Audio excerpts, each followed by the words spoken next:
শীতের রাতে গোসল ফরজ হলে কি করবেন, একটা নতুন টেকনিক শিখিয়ে দিব, যেটা করলে আপনার কষ্ট অনেকটাই কমে যাবে। আল্লাহর হাবিব সাল্লাল্লাহু আলাইহি ওয়াসাল্লামের একটা অন্যরকম সুন্নাহ রয়েছে, যেটা অনেকেই জানে না। আল্লাহর হাবিব সাল্লাল্লাহু আলাইহি ওয়াসাল্লামের এই সুন্নাহটা না জানার কারণে অনেক বোনরা এমনও করে যে হাজব্যান্ডকে কাছে আসতে দেয় না, এরকম প্রশ্নও আসে। এই জন্য এই সুন্নাহটা জানার চেষ্টা করেন। আপনি বুখারী শরীফের 192 নম্বর হাদিসটা দেখেন। 192 নম্বর হাদিসে সুস্পষ্টভাবে আল্লাহর হাবিব সাল্লাল্লাহু আলাইহি ওয়াসাল্লামের এই সুন্নাহটা এখানে ফুটে এসেছে।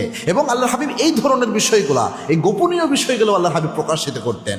এবং আল্লাহর হাবিব সাল্লাল্লাহু আলাইহি ওয়াসাল্লাম বলতেন, ও আমার উম্মতেরা, ও আমার স্ত্রীরা, রাতের অন্ধকারে আমাকে যেমন দেখো, দিনের আলোতে আমাকে যেমন দেখো, সবটাই আমার উম্মতের কাছে প্রকাশিত করে দাও, কেননা সবটাই আমার উম্মতের জন্য শিক্ষা। সুবহানাল্লাহ। এজন্য আল্লাহর হাবিব সাল্লাল্লাহু আলাইহি ওয়াসাল্লাম যেটা করতেন, বুখারীর বর্ণনা, আল্লাহর হাবিব সাল্লাল্লাহু আলাইহি ওয়াসাল্লাম রাতের বেলায় তার স্ত্রীর সাথে যদি রাসূল সাল্লাল্লাহু আলাইহি ওয়াসাল্লামের গোসল ফরজ হতো, আল্লাহর হাবিব সাল্লাল্লাহু আলাইহি ওয়াসাল্লাম সাথে সাথে গোসল করতেন না। আল্লাহর হাবিব সাল্লাল্লাহু আলাইহি ওয়াসাল্লাম আবার শুয়ে ঘুমিয়ে পড়তেন।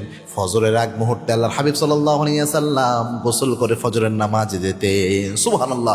রাতকে অতিবাহিত করতেন এই অবস্থায়। অনেক সময় ওযু করে নিতেন, কিন্তু সাথে সাথে গোসল ফরজ হলে গোসল করতেন না। তো যেহেতু শীতের রাতে আপনি যদি সাথে সাথে গোসল করেন, ভিজা চুল নিয়ে শুইলে আপনার ঠান্ডা লেগে যেতে পারে। এই ভয়েই তো অনেকের এই সমস্যাটা হয়, প্রশ্নগুলো আছে। তো সেক্ষেত্রে আপনি যেটা করবেন, গোসল ফরজ হলো আপনার প্রথম রাতের দিকে, তো সেক্ষেত্রে আপনি সাথেই গোসল করবেন না। আপনি চাইলে ওযু করতে পারেন, এটা করলে ভালো, এটা সুন্নাহ।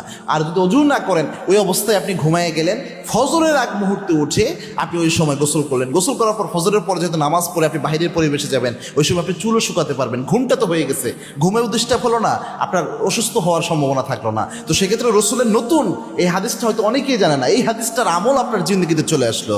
কত সহজভাবে ইসলাম আপনাকে দিয়েছে।